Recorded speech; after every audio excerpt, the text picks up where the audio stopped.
Okay, I think we'll get started. And I'm Sharon Negdell, Director of the University of Arizona Water Resources Research Center. And it's my pleasure to welcome you to today's water webinar, Charting Paths Forward for the High Plains Aquifer in Kansas. And before we get to the meat of the matter, I'd like to remind you to please keep yourself muted. We will follow the presentation with some Q&A. For those of you who may be new to attending our water webinars, we go until 15 minutes after the hour for a total of 75 minutes. And so we recognize some people leave at the top of the hour for other meetings. We will go to 15 minutes after 1 o'clock Arizona time. And I will moderate questions at that time. You're welcome to put your questions in the Q&A at any time during the webinar. This session will be recorded and the recording will be posted to our website. Also, anybody who registered for the webinar will receive notice of the recording and slides being posted, usually within 24 hours, no more than 48 hours after the webinar. I do want to respectfully acknowledge that the University of Arizona is on the land and territories of indigenous peoples. Today, Arizona is home to 22 federally recognized tribes, with Tucson being home to the O'odham and the Aki. The university strives to build sustainable relationships with sovereign Native nations and indigenous communities through educational offerings, partnerships, and community service. As on the slide that you can see, we do have some upcoming events. A few of them are co-sponsored events with the Native Voices in STEM program on April 16th. And April 30th. I'd like to bring your attention, John, if we can go to the next slide, to a special event we are co-hosting with the ASU Water Institute on Earth Day. It's at the special time of 9 o'clock a.m. Arizona time, so that would be noon Eastern time, on Poisoning the Well, How Forever Chemicals Contaminated America. This is a brand new book that was released last Thursday, and the authors of the book and some of the individuals featured in the book will be part of that panel, which is being moderated by Ian James of the LA Times. So please join us if you can. And then also want to bring your attention to the WRRC's annual conference scheduled for May 20 and 21 at the University Memorial Student Union. We have a great program on the topic of shared borders, shared waters, working together in times of scarcity. So please take a look at that. As always, you can keep informed of our programs and publications and other e-news by subscribing to the WRRC Weekly Wave. So with that, I'd like to move to our feature today, which is the webinar by Jim Butler. And I met Jim several years ago, but I had the pleasure of seeing him again just about a month ago up at Colorado State University at a symposium on groundwater. And there he presented information about how Kansas groundwater is being regulated in the High Plains Aquifer region at kind of a local level. And I thought how relevant understanding how they've gone about things there could be to our consideration of how to approach groundwater regulation here in Arizona outside of the active management areas. And for those of you from Arizona, you're probably well aware that we're struggling to come up with an agreed upon approach in the rural areas. And so Jim today is going to talk about what they've been doing in Kansas. Jim Butler is a senior scientist with the geohydrology section of the Kansas Geological Survey, a research and service unit of the University of Kansas. He holds a BS in geology from the College of William and Mary and an MS and PhD degrees in applied hydrogeology from Stanford University. For the last 15 years, Jim has led the Kansas Geological Survey's research directed at charting more positive paths forward for the High Plains Aquifer in Kansas. Jim Butler was the 2020 recipient of the M. King Hubbard Award of the National Groundwater Association for his contributions to groundwater hydrology. So Jim, welcome. I'm going to turn it over to you and I'll come back on after you're done with your presentation. So thank you, and thank you all for attending this webinar today. Okay, thanks a lot, Sharon. What I'm going to do is I'm going to cut off my video. I had to change locations. The lighting here is not great. So I'm going to cut off the video, but I'll come back on during the question and answer session so you can see who's talking. But let me get my screen shared here, and then we can get rolling. Share, let's see.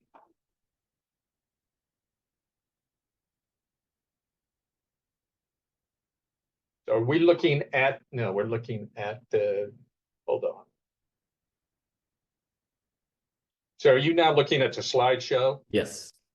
Okay. Okay. Well, it's great to be here. As Sharon mentioned, we spent some time together recently in Colorado. We actually watched Arizona play KU in basketball, and I think she was a little bit more positive about the final score there than I was. But it was a lot of fun. And as Sharon said, I'm with the Kansas Geological Survey. We are a research and service unit at the University of Kansas. We have no regulatory or policy-making function.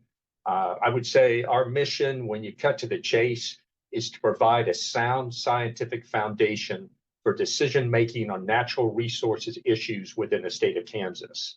And clearly, one of our most important natural resources is the groundwater in the High Plains Aquifer. That's what I'm going to focus on today. But before doing so, I thought I'd just throw up a couple slides to give you a feel for the situation in terms of Kansas water resources, just some general slides. Now, I've got these slides both in metric and English units, but I decided that this crowd was going to be an acre-feet crowd. So I went with English units here. And so what we've got here is the precipitation, the strong gradient in annual precipitation we have in the state. So we go from over 46 inches a year in the southeast corner of the state to under 18 inches a year in the southwest corner of the state. And I would say probably the western 30% of the state is certainly, or even a bit more, would be classified as semi-arid. So how about use of water in the state? So keep that precipitation gradient in mind. And now here is a series of pie charts for every county in the state. There's a pie chart. The diameter is how much water is used each year. And then you've got the little slices of the pie that show you what that water is used for. So you can see in eastern Kansas, hopefully you can see my cursor here. We've got a lot of use in terms of municipal in the major cities, Kansas City, Topeka, and then down in south central Kansas of Wichita. But what I wanted to draw your attention to are these big blue circles. And this is water used for irrigation. And in Kansas, 95% of the irrigation water is from groundwater. And these large blue circles that you see in western and south central Kansas, they're basically delineating the High Plains Aquifer in the state. And that's what I'm going to focus on for the remainder of this presentation, is the High Plains Aquifer.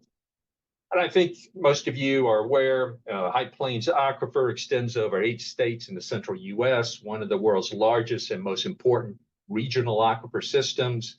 What I've done here, I've extracted the state of Kansas here. The tannish material is the High Plains Aquifer. Then you've got the brown, which is similar geologic material, but with little water. Now, the High Plains Aquifer in Kansas has been heavily pumped for decades in support of irrigated agriculture. This intensive use has come at a price in terms of aquifer conditions. And I'm going to illustrate that price with this next slide. So what I've got here is a percent change in aquifer thickness since pre-development, since the onset of widespread pumping for irrigated agriculture, think the 1950s, to present. The blues in this slide are areas of aquifer increase over that period, and everything else is aquifer decrease. And I should note that you can see the portion of the state I'm showing here is in, you can see the shaded area there on the right side. Now, let me qualify that further in terms of the coloration. The blues in, say, the western 40 to 45% of this map were thin aquifer at pre-development and are not of practical importance. So at pre-development, maybe there's 10 feet of aquifer. Now there's 10 and a half or 11. That would be shown as an area of aquifer increase. So not of practical importance, these blues in the western 40% of this map. Now, this is obviously a big deal, the amount of drawdown that we've seen, the depletion we've seen. But this heavy pumping, this intensive use, has done more than just draw down the aquifer. I want to illustrate what I would call hydrologic collateral damage with this next slide. This is a slide of the major perennial streams in Kansas as of '61. The blues are streams that were also perennial in 2009. The dash red lines, perennial in '61, but not in 2009. And notice the distribution of these dash red lines. And the gray shading here, this is the High Plains aquifer. And you can see the vast majority of these streams that no longer are perennial were in the High Plains aquifer. These were originally groundwater fed streams, but then because the water level in the aquifer was above the stream, water flowed from the aquifer into the stream channel. We've drawn down the aquifer water levels to the point which well below the bottom of the stream channel, and basically we've drained the streams. So, and now it just came to me as I'm looking at this slide, this is a teachable moment for this crowd. This river we call in Kansas the Arkansas River. And I know many of you on this webinar are probably use the pronunciation promulgated by the state that calls itself Arkansas. I just want to say we got it right here in Kansas, and I can give the historical origins of this pronunciation in the question and answer session if people are interested. But anyway, the Arkansas River comes in to Kansas from Colorado. It basically doesn't get past point A. And now we've had a research site at B since the early 2000s. And we have not seen any through flow from A to B, which is a distance of at least 150 stream miles over that time. It's just a dry stream channel. And obviously another impact on this collateral damage is on the ecosystems. They've been heavily impacted in this area. So I just wanted to bring that to the attention of the group. But let me return to this slide here. Now, the preponderance of red is pretty dramatic in western Kansas. And it doesn't take a great leap of imagination to see, to realize that continuation of past practices into the future is not going to end well for irrigated agriculture in many portions of western Kansas. So the question is, how can we change the narrative? And that's what I want to focus on today. And we've got basically three options. One is, okay, let's just replace the groundwater with surface water.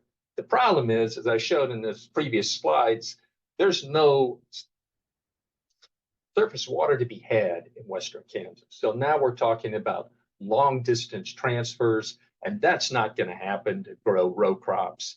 Maybe we could tie into some scheme. We're sending it to the Front Range in some mega state deal, and we could siphon off a portion of it. but obviously that's not happening anytime soon. So, second option, which is very intuitively appealing. And I've talked with the legislators here in Kansas about this. This is, let's provide subsidies for water efficient equipment, and suddenly we will reduce groundwater use and everything will be a lot better. The problem here is that reality rears its ugly head, because natural resource economists have known for over 150 years that improving the efficiency of use of a resource rarely leads to less use of that resource. Typically, it leads to more use. And this is the Jevons paradox of natural resources economics. The only way that subsidies for water efficient equipment are going to lead to less water use if they're tied to the legally binding agreement to reduce water use. Otherwise, you're just not going to get any gains there. So let's go to a third option. And this is the one that's being followed, that's been a path that's being blazed by producers in Northwest and West Central Kansas, and that's pumping reductions with modifications of agricultural practices. And the producers ask us, how much do we need to reduce water use to have a significant impact on decline rates? And to get at that question, we need data. And I just wanted to introduce the two data sets that we have. I noticed there's like a scroll here. I'm not sure what this thing is right here. But anyway, I'll continue. I want to talk about two data sets. First, annual water level data. Every January, the Kansas Geological Survey and the state regulatory agency send out teams to measure water levels in a network of approximately 1,400 wells across the High Plains Aquifer. We've been doing this for decades, and this is the source of the data that created those maps that I showed earlier. Now, the water level changes that we measure with this program are a response to an excitation or a stress on the system. And that obviously is groundwater pumping. And what I'm showing here in this lower figure is all the wells in the state of Kansas that have the right to pump groundwater. Basically, this is revealing where the aquifers are in the state of Kansas. You can see, and the brownish area is kind of outlines the High Plains Aquifer. You can see the concentration of irrigation pumping wells in western Kansas and south central Kansas. In addition, you have these sinuous bands in eastern and northern Kansas. These are the aquifers that underlie our major river valleys, so our alluvial aquifers. Now, where Kansas really shines is our focus on quantifying pumping. So virtually every pumping well, non-domestic pumping well in the High Plains Aquifer has a totalizing flow meter. The producers are required to report amounts annually that's subject to regulatory verification with harsh penalties for those who monkey with their flow meters. So these two data sets give us the ability to address the question that the producers are asking us is, how much do we need to reduce pumping? And we do that through basically a aquifer water balance. So here's the typical aquifer water balance. We've got a schematic of hypothetical unconfined aquifer, and I've got various water budget components here. This is not an all-inclusive list, but it just for illustrative purposes. Now, one of the goals of groundwater hydrology is for us to quantify each one of these components of the water budget for an aquifer. And that's a worthwhile goal, and I think we're pursuing it aggressively. But at this point, we haven't got to the point where we can do that with confidence. Now, in Kansas, we can describe one of these components with confidence, and that is the pumping. So what we decided to do was say, heck, let's take all these difficult to quantify components and lump them together into a single term called net inflow, which is everything flowing into the aquifer minus everything flowing out, save pumping. So we can rewrite this equation as water volume change in the aquifer is net inflow minus pumping. Now, why is that important? Well, we can say we want to stabilize the water levels in the aquifer. How much do we need? What pumping level would give us that?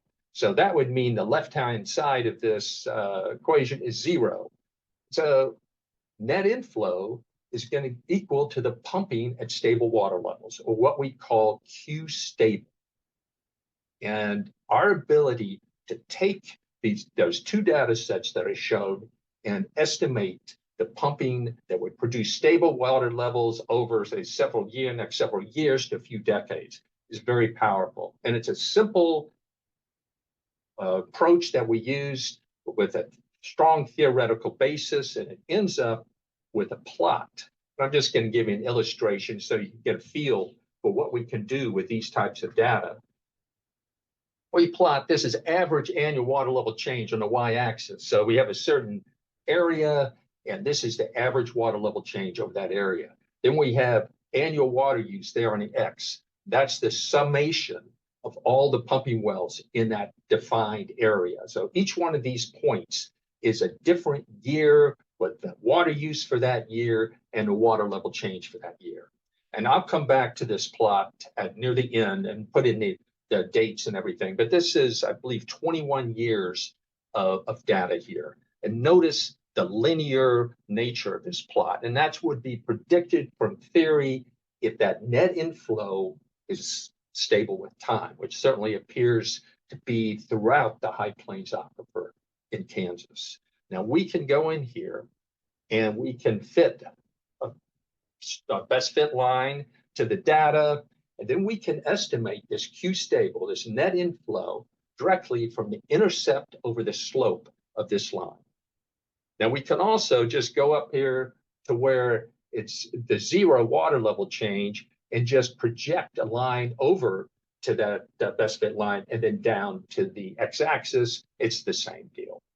So this gives us the ability to tell the producers, if you want to stabilize water levels for the next several years, a few decades, this is what you need to reduce your pumping to do. Now, as you can see from this data set, the average pumping in the previous years was quite a bit above this Q stable. So it may be too heavy a lift to get there in a short period. But we can tell the producers, hey, if you want to half the decline rate, we can estimate that. This is a linear system, so very easily, whatever rate they decide, they would like to reduce the decline rate by 25, 45, whatever, we can give them a reliable estimate to do this. So this has really changed the discussion in Western Kansas, because now the producers have a target that they can shoot for in the short term. So we've got this approach, but the question is how can we implement it? And that's when we want to turn to talk a bit about groundwater management in Kansas. Now, Kansas lead agency is the Division of Water Resources of the Kansas Department of Agriculture. There's a chief engineer that leads that division. Now, I've been told that Kansas is the only state in the American West that has the chief engineer within the Department of Agriculture. But I'm not sure that's correct, but that's what I've been told by folks who should know. Now, one of the strengths of our system is we consider groundwater and surface water as an integrated whole. So we're not managing one group managing surface water, another group managing groundwater, and we don't have any strange names for different types of groundwater, et cetera. Also, there was concern early on about local input into the decisions by this Division of Water Resources. So in the mid-70s, 5 groundwater management districts were set up within the state of Kansas. All 5 overlie portions of the High Plains Aquifer. I'm showing the different colors here are the different groundwater management districts. And so these are a vehicle to introduce local input into the management of the groundwater in those areas. They can propose management initiatives, but they all have to be approved by the chief engineer, and they have to fit within the framework of Kansas water law. But that's just a real quick kind of framework that we have. The one other point I wanted to mention is water rights. And Kansas, we're a prior appropriation doctrine state, so first in time, first in right. The theory, you cannot impair more senior users. If you do, then they can call for water rights administration. Now, this system was thought to be a check, was thought to be a great check on depletion. However, it's clear from these maps I've shown that it hasn't worked out. Why is that so? Well, I typically turn to 3 reasons. One, unlike surface water, where the individual who might be impairing you is 30 miles upstream or something like that, and you don't have any personal relationship with the individual, groundwater is hyperlocal. So the guy who's impairing you is the guy across the gravel road from you that you've known for decades. So calling on water rights administration is not considered a neighborly act. And so there have been very, very few calls for water rights administration in Western Kansas, despite the degree of depletion that I've shown in these earlier slides. The one case that I'm familiar with, a senior water right holder did call for that. The community turned on him and made his life extremely difficult. So that's one reason as it moved forward. The second reason I would say is typically a water right holder will have a portfolio of water rights of different seniority. And so the concern of a senior water right holder would be, okay, I've decided to shut down those guys, but then the dominoes might start falling, and it might end up that he gets shut down, one of his more junior rights gets shut down. So there's hesitation to get that process moving for fear of the ramifications. And finally, the chief engineer does have the legal authority to go in and constrain groundwater pumping, but has chosen not to, most likely due to political exigencies, would be my interpretation of it. So what do we do? What's our path forward? Well, in the early 2000s, the producers in Northwest Kansas realized, groundwater management district 4 there in Northwest Kansas, the purple color here, they realized that continuation of business as usual was not going to end well.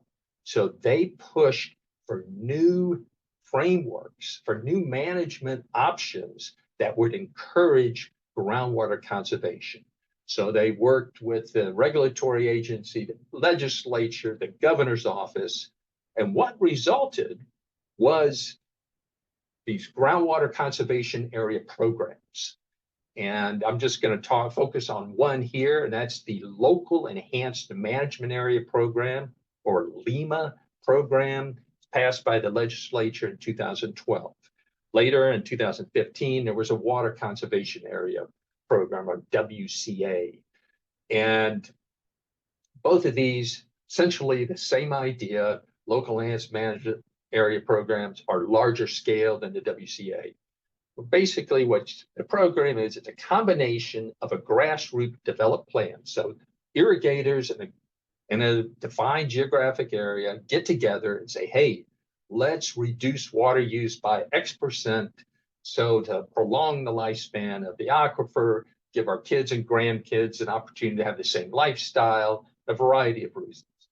If the majority of the irrigators in that area vote for this, then everybody in the area follows suit. is required to follow suit, and the state regulatory agency and the groundwater management district come in and make sure that everyone's playing by the agreed upon rule. So, and that regulatory oversight was pushed heavily by the producers. Because think of yourself as a producer, you are reducing water use in a semi-arid area. You are changing your risk profile. And if you're taking that enhanced risk, you want to make sure that everybody else in this area is doing the same. So they push for strong regulatory oversight with harsh penalties. So although they trusted each other, it was that trust but verify concept. So beginning in 2013, the yellow polygon area was set. That's the first area, and then first Lima. And then following that, when folks could see how it worked out for that area, we began to see additional Limas in northwest and west central Kansas, getting started from 2018 onward. And what I wanted to do is just give you a feel for how this first Lima that was established in 2013 has worked out. It's called the Sheridan 6 Lima, 99 square miles, and the irrigators set a goal of a 20% reduction in pumping. And these Lima programs are in 5-year increments. So they agree upon it for 5 years. So in 2013, they set a 5-year program. But then in 2018, they renewed it, and then again in 2023. And I'm pretty confident they'll renew it again in 2028. And the idea here is there was a base period, historic period prior to the establishment of Lima, where each producer's average irrigated acreage was calculated. And the the application rate, was during that period was 13 3/4 inches. And so they took 20% off that. So it became 11 inches application rate per year, multiplied it times 5. And so you had 55 inches, and then multiplying that by your acreage. That's the volume you have to use as you see fit for the 5-year period. And there's some carryover aspects of it too, and it depends on the period in terms of how much carryover. So, and I should point out that seniority did not factor in to this, the establishment of the Lima and the volumes of water. People realized that to get the majority on board, let's just waive the seniority for the purposes of establishment of the Lima. We're not changing any water rights here. This is a voluntary reduction for over a 5-year period. But once you agree to the reduction, you're locked into that. So how have they done? So I've set up, my colleagues and I have defined three very simple requirements for successful groundwater conservation area. First one, pretty obvious, groundwater pumping must be reduced. Now this can get to be very complicated. People talk about, we're going to use our crop models, et cetera, to estimate all this. But once you have the pumping data, you can go down a different route. A very simple approach is what we did, which is basically plot the annual groundwater use, as shown here on the y-axis, versus precipitation. I'm using annual precipitation here on the x. Now, 2 sets of data. You've got the blue points are prior to the establishment of the Lima, and the plus signs are after the establishment of the Lima. I think it's pretty clear to see that there's a clear offset for the similar climatic conditions that decreased water use significantly. And it comes for this particular data set with the annual precipitation, 31% reduction in pumping for similar climatic conditions. Now, you get some different estimates. I would say between 25% and the lower 30s would be the range, depending on whether you're using irrigation, season precipitation, et cetera. But the bottom line is they've more than matched what they had originally set.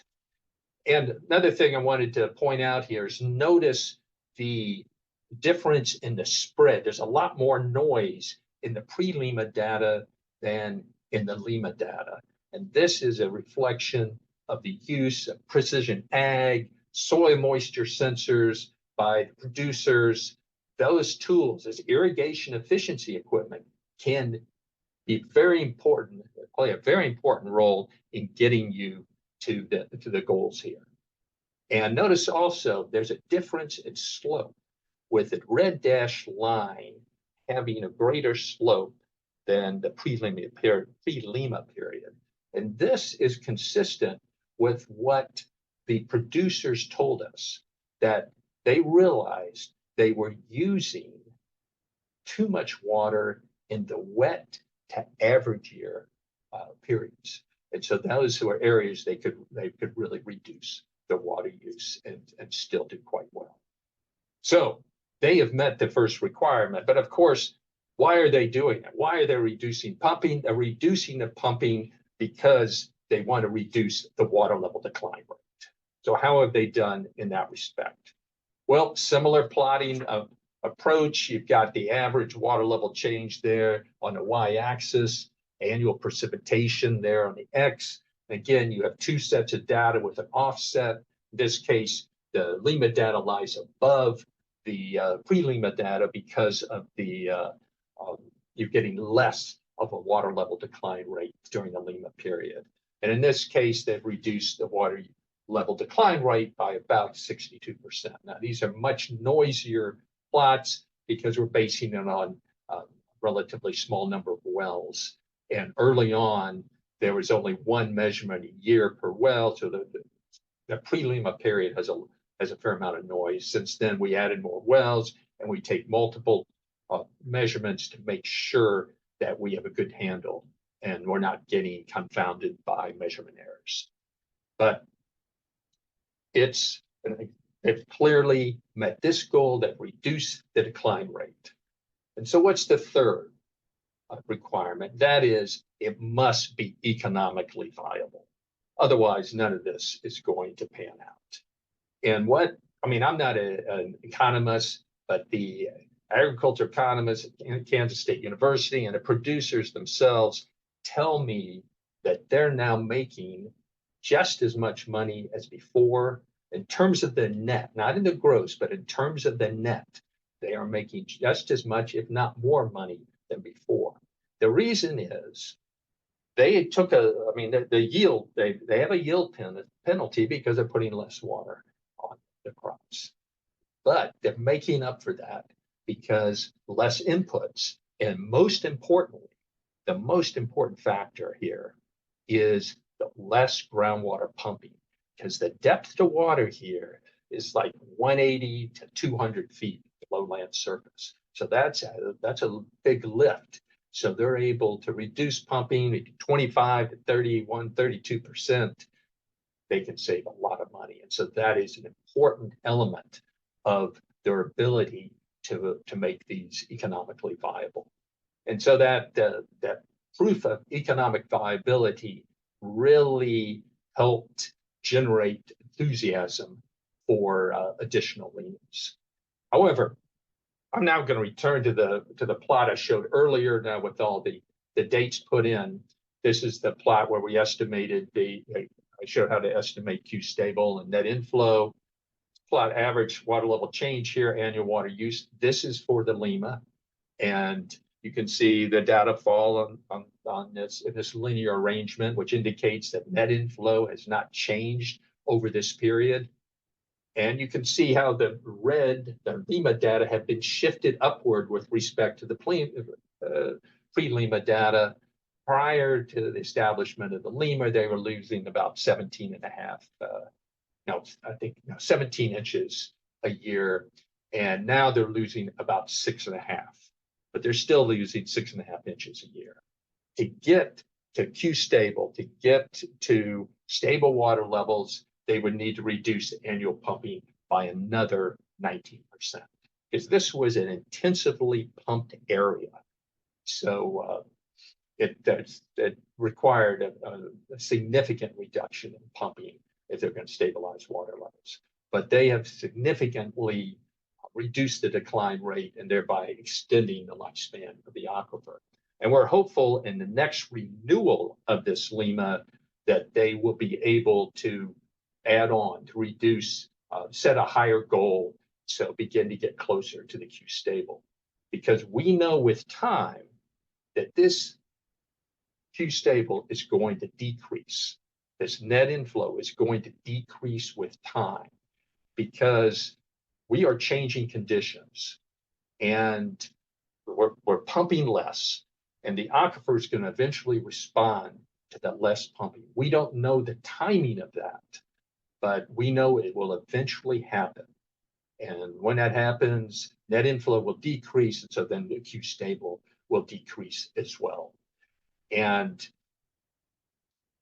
we want the irrigators to understand this situation. So where Frank was say Q stable several years, a few decades, here in the Sheridan 6 Lima, it's gone over 12 years, hasn't changed. We're hoping that continues, but we can monitor it. We have tools for monitoring if there's a change, and then we can talk with the producers about further reductions in order to maintain this decline rate that they've got.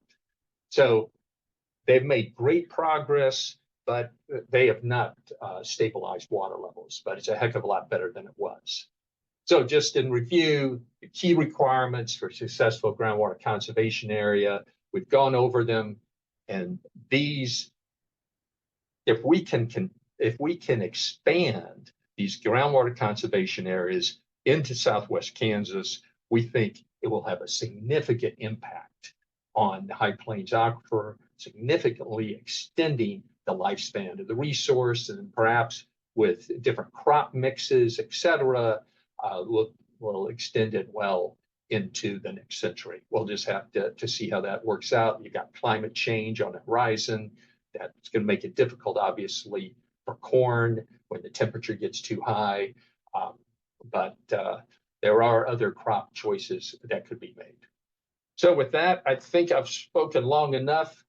So just about every year, I testify to a legislative committee about the status of the High Plains aquifer in Western Kansas. And typically, I ask the question, what is the future of the High Plains aquifer in Western Kansas? And clearly, as shown by this map that I showed earlier, the hour is late. There's no question about it. There are areas here, as you can see from this map, over 60% of the aquifer is gone, and it's not coming back. But all is not lost. These groundwater conservation areas, this ability of ours to use the pumping data and the water level data to estimate this Q stable quantity gives the producers a target to shoot for that I think gives rise for some optimism that we're going to be able to chart a more positive path into the future for this aquifer. And Sharon, I think with that, I will bring it to a close with some acknowledgments. And just wanted to talk about, here's some references.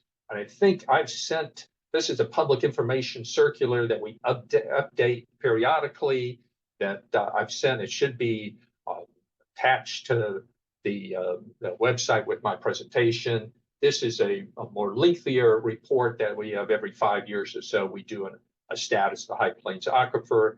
And most recently, let's see, I was asked by the American Geophysical Union's, their hydrology section newsletter to write up what we've done in Kansas for the Science to Solutions. Not that we've got a solution, but we've got a path forward that could lead to solutions. And in this document, I've got links to all the papers that kind of lay out the framework for this. And I've sent this on to the host as well. And with that, I will ask questions, and I'll start my video here too. for those. Great. And if So you thank you for your attention.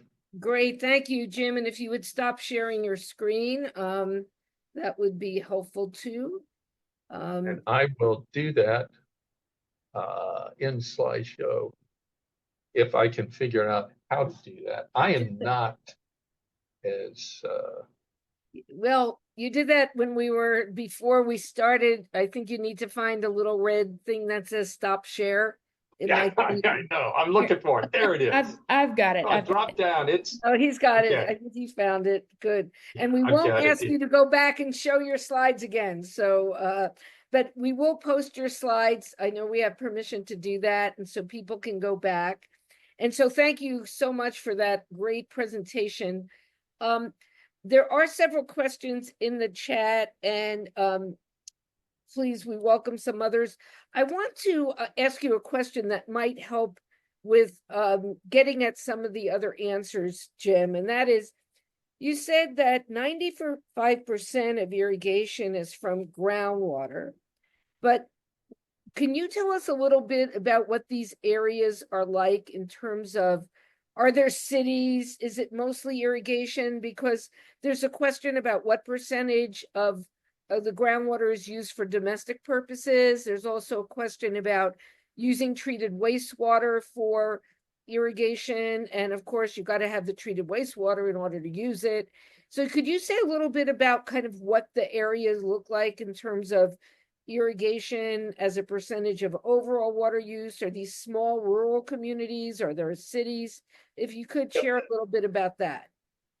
Yeah, in Western Kansas, I mean, they're fairly small rural communities. There's a couple of cities that maybe get up to 20,000 in terms of inhabitants, but 95% of the water use in Western Kansas is for irrigated agriculture. Yeah. So there's some for irrigation, domestic use, et cetera, but the vast majority is for irrigated agriculture. Now, as you go into South Central Kansas, there's a city of Wichita, which is located right on the easternmost edge of the High Plains Aquifer, which is located adjacent to that. And they do get some of the municipal supply from the High Plains Aquifer. And if But if people are interested, you showed that map very early on that showed the big blue circles. Do any of the reports that you shared talk about what is the quantity of, the circle, how much water is being used in each of those counties? Well, we certainly have all that information. It's available on our websites. Okay.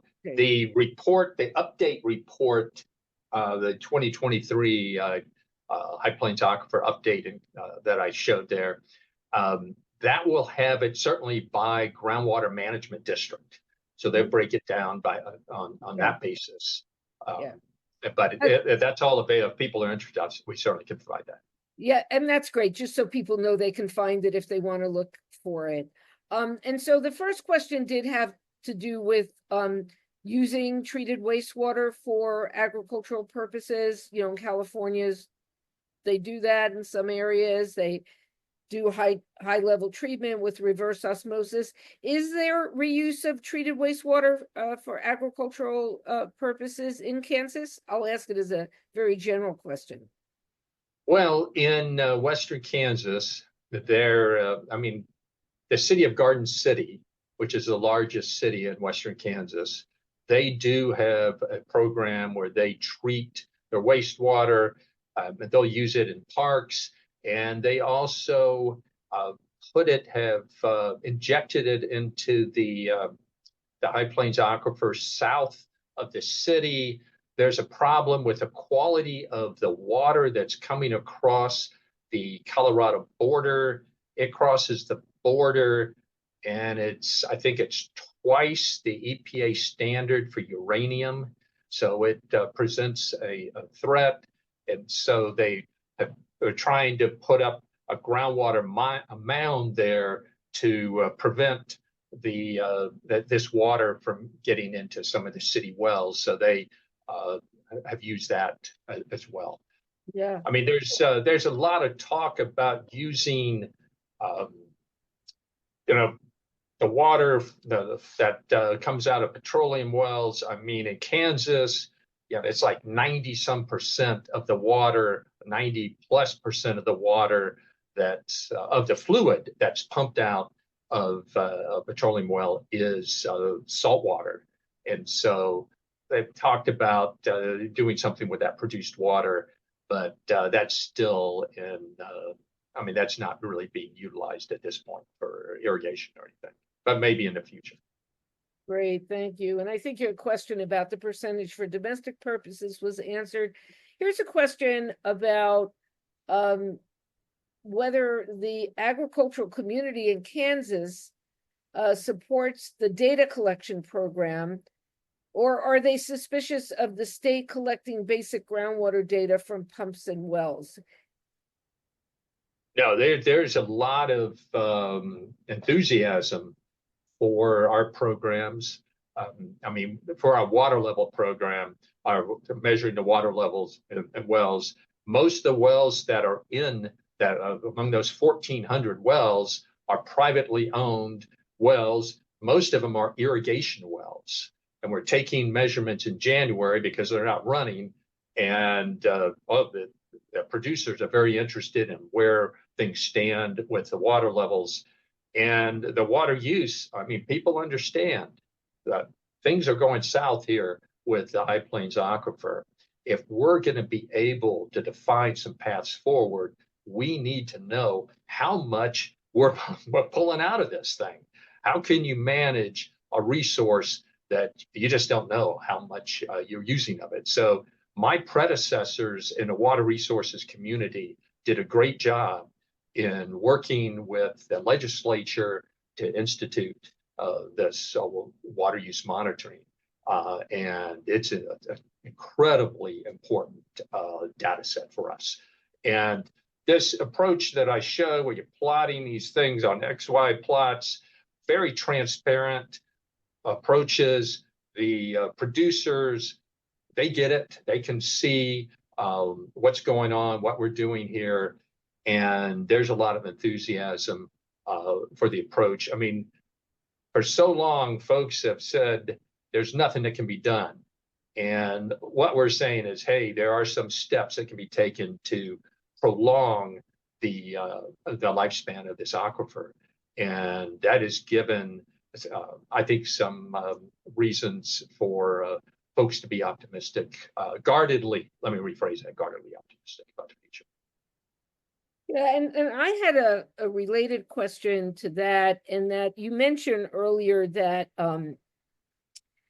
that all your pumpers have flow meters. And I was wondering when that became the situation. Was it a legislative requirement? Was it something, how long have they had the flow meters? Because that's something, and that caught my attention, that catches my attention every time I hear a presentation from whatever area it may come in the United States. We have quite a bit of concern about the cost of having flow meters and using alternatives. For how long have the pumpers had these flow meters? And was it controversial for some to have to install them? Well, there's always going to be folks who aren't going to be overly enthusiastic about something like that. But in general, there's been a great deal of support for that program. And it varies in terms of how long. It varies depending on the groundwater management district. I would say we don't consider the data to be real strong before about 96. After 96, in certain groundwater management districts, but in others, you put it back to maybe even up to like 2009, when it just got mandated that everyone has to have these. And different groundwater management districts had different policies. There was like duration of flow, and then they would have an estimate of the flow times the duration. But over time, all that got replaced with the totalizing flow meters. And I wanted to point out the state regulatory agency has the legal authority to go onto your land while your pump is running and clamp an ultrasonic flow meter adjacent to your flow meter, and you have to be within like 6 or 7% of the value on the ultrasonic flow meter because that's the manufacturer spec. There are always folks who can monkey with these things, and the penalties are harsh.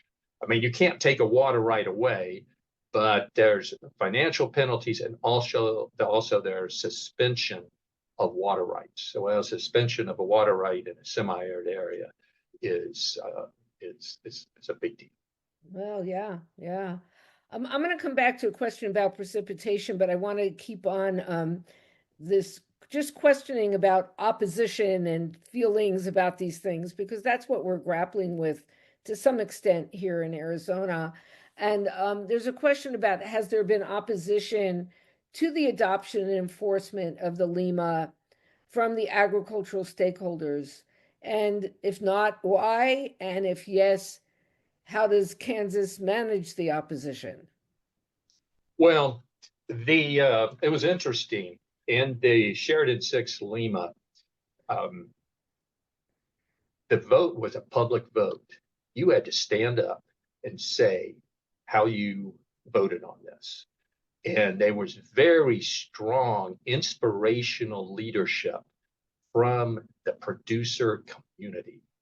And so they came together as a group, and it was going to be difficult for someone. I mean, there were some people who groused about it, complained, but it was difficult. The inspirational leadership, and it's a 99 square mile area, so relatively small area.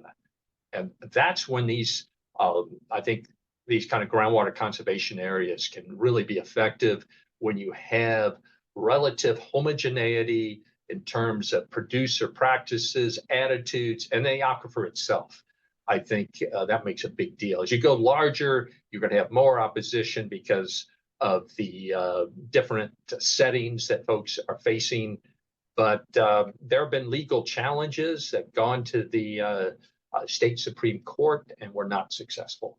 So the LEMA statute was written very carefully with by lawyers who considered how folks might challenge it. And they did an excellent job in that.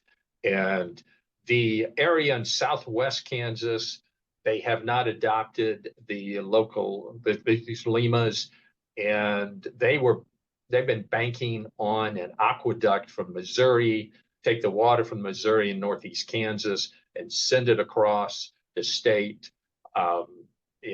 That's frankly, that's a pipe dream. And it's, I think that's the legislature. I mean, Kansas is a conservative state, but the legislature recognizes that this resource, we need to do something about. We just can't let it run out to, just pump it till it's gone. And so they are putting pressure. The legislature, there's a House Water Committee that's chaired by a representative from West Central Kansas, and they've been really a strong force to start moving folks in a direction toward conservation. Well, that's great. There was a question earlier on when you were talking about how you your equations and you look at net inflow, and there was a question about how does net inflow account for variation in precipitation? Well, now we're talking about 195, 200 feet to water. And basically, as actually folks at the University of Arizona, I think Ty Faray and others, looked at the, if you had variations and infiltration at the subsurface, as that signal moves down, basically it smooths out. And so we don't see any evidence of episodic recharge in Western Kansas, save for a well that is adjacent to a blocked drainage area. So when you get a lot of rain, you get the water ponding behind the impoundment, and then you can see what we interpret as episodic recharge that year. Other than that, we just do not see any episodic recharge. It's quite interesting. And there's a paper in that that thing I wrote for AGU that talks about how we looked at that and came up with that conclusion. Well, and in fact, I'm going to skip now to a question and come back to a question about crop switching. But there was a question about any plans to address infrequent but large quantity recharge events in this hotter, drier future. So the question really is, are there episodic recharge opportunities? Do they figure into any of this management? Well, I mean, there was a huge flood in 1966 that came out of Colorado, and it was like, it went the full extent of through Kansas, a mile wide in areas. That would be a great recharge event. But, you know, there's just, I mean, we have the dry stream channels, the dry river channels that would serve as sites where that recharge could occur. So we're well set up. We've created this area so that we could take it, we could exploit those opportunities. But you know, the last big flood was in '66, so that's been a while. So I don't think we can hang our hats on that. Yeah. But yeah, we're definitely interested in exploiting those opportunities. Yeah, that's good. So I'm going to note we're at 1:02. We have about 13 minutes to go, and there are still several questions, not all of which I've even had a chance to read. So I'm going to read over them. But I'm going to go back to a question about what insight can you offer about crop switching in Western Kansas? The person's been hearing that cotton is now being raised with drip irrigation. That should be resulting in less water pumpage. Is that correct? Well, cotton is moving up from the south. And so in the southernmost groundwater management districts, yes, there's some cotton that my understanding is, yes, that would use less water.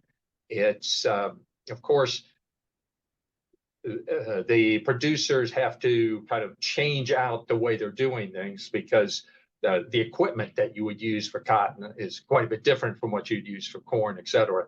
But there's interest in that. Sorghum is the perennial crop that people point to. Let's put in some more money into sorghum. Maybe it can be used because it does much better in dry conditions. And there are a variety of other crops, but I would say sorghum and cotton are probably the top two at this point. And the state is investing certainly in sorghum. I'm aware of. I'm not sure about the cotton. Yeah, and then there's some other questions about actions that are going on in other regions. It's noted that Texas and California, and actually in Arizona, we just had a webinar on this two work days ago on Friday about regulations allowing direct potable reuse of highly treated reclaimed water in order to provide enough fresh water and save aquifers and rivers. Is it possible to copy their moves here in Kansas? Again, this is looking at what's happening with wastewater. Do you want to say something about, again, where your population centers are and whether or not releasing some other sources from the potable supply, will that help agriculture in your area? I don't think it'll help much in Western Kansas. You get into South Central Kansas, that would be northwest of Wichita. Wichita is a major city in Kansas, and they draw water from the High Plains Aquifer. That aquifer in that area is also used for irrigation. There's managed aquifer recharge there.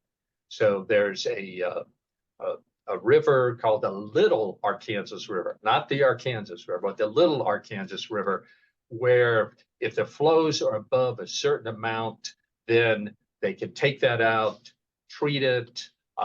They can inject it. They can put it in basins, a variety of things, and then be able to pump that out at a later date. There's a lot of tricky accounting, as you might imagine, for all that. And I'm not fluent with all the accounting practices, the water accounting practices there. But that is the one area. But of course, that's much more humid. They get a lot more rain there in South Central, kind of on the eastern side of the High Plains aquifers. There's a lot more rain there. They're much better shape in terms of the water use there. Yeah. And I'm going to skip over a question here about air conditioners and dehumidifiers, because I think there are some remaining questions that are more focused on the agricultural water use. And so one that I'm going to go a little out of order is, has Kansas paid to retire water rights in the High Plains aquifer? They have. There's a variety of programs. I forget all the initials on these, but yeah, they have done that. There's always the question of how effective are those programs? Are those rights that are being retired, are they like, does the producer recognize that this well's going south, so let's retire and see if we can get some money out of this? That's always a concern. But yes, that has been, I forget the initials for the program. There may be even some federal funding for that as well.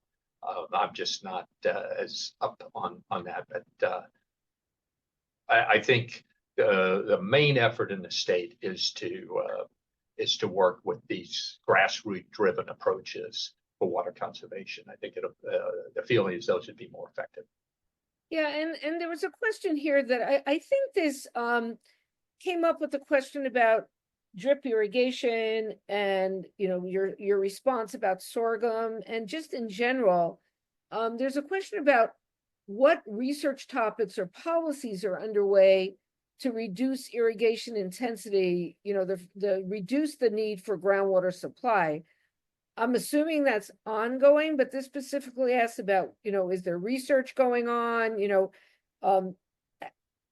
how are some of the maybe new approaches to irrigation introduced basically to reduce the need for groundwater use for agricultural production? Well, certainly that's a big emphasis.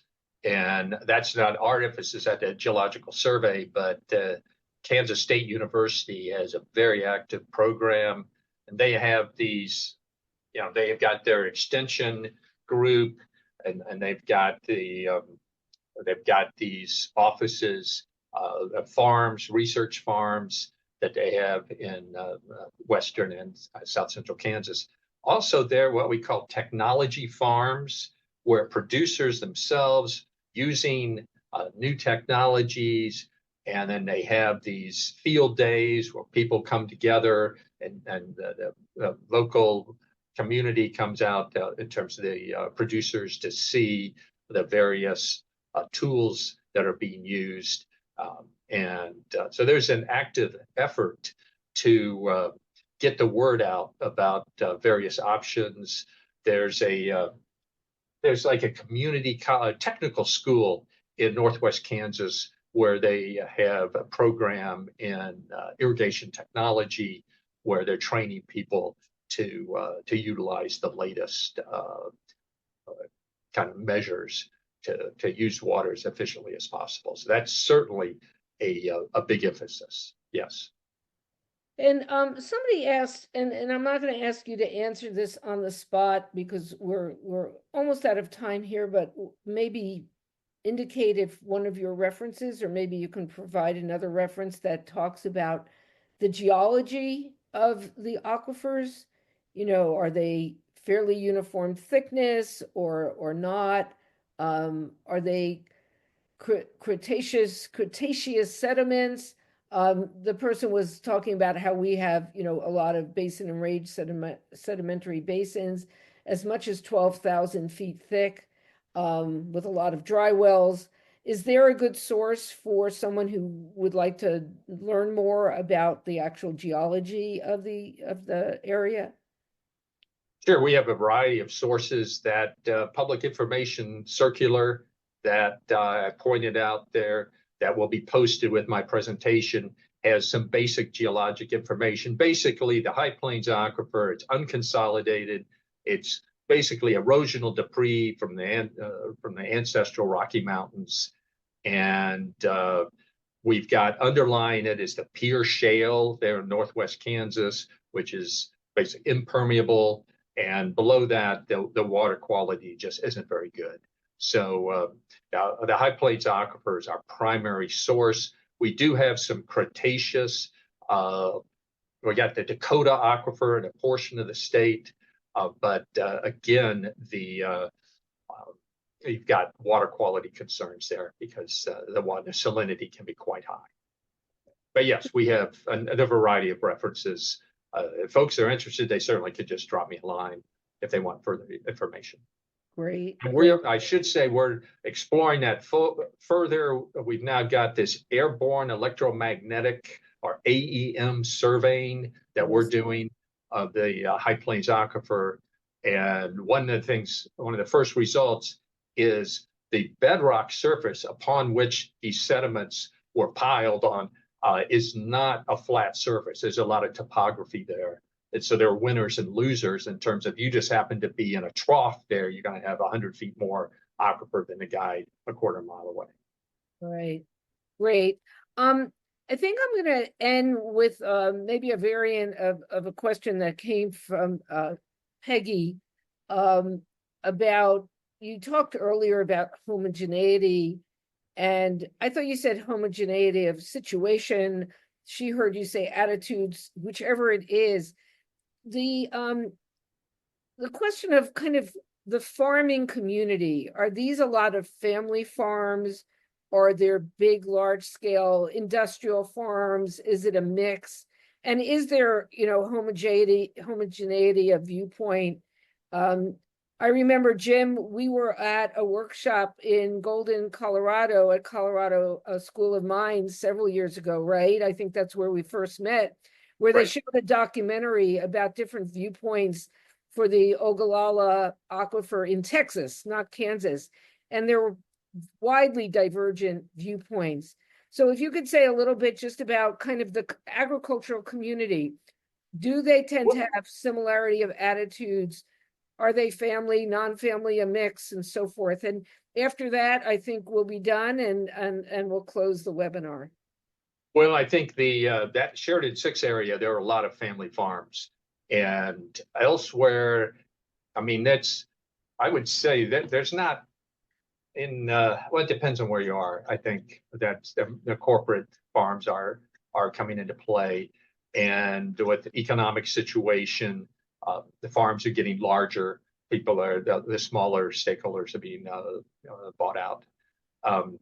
But I wrote a paper that's there's a link to it in that High Plains thing I wrote for the AGU. I got asked to write a kind of general paper on High Plains Aquifer for a theology journal of all things. And so that paper goes into some of the attitude issues. If you're interested in that, go to that. If someone's interested, they can go to that paper and get a better feel for the situation in Kansas. All right, well, we'll make sure that we post the slides and anything else that you've given us permission to post.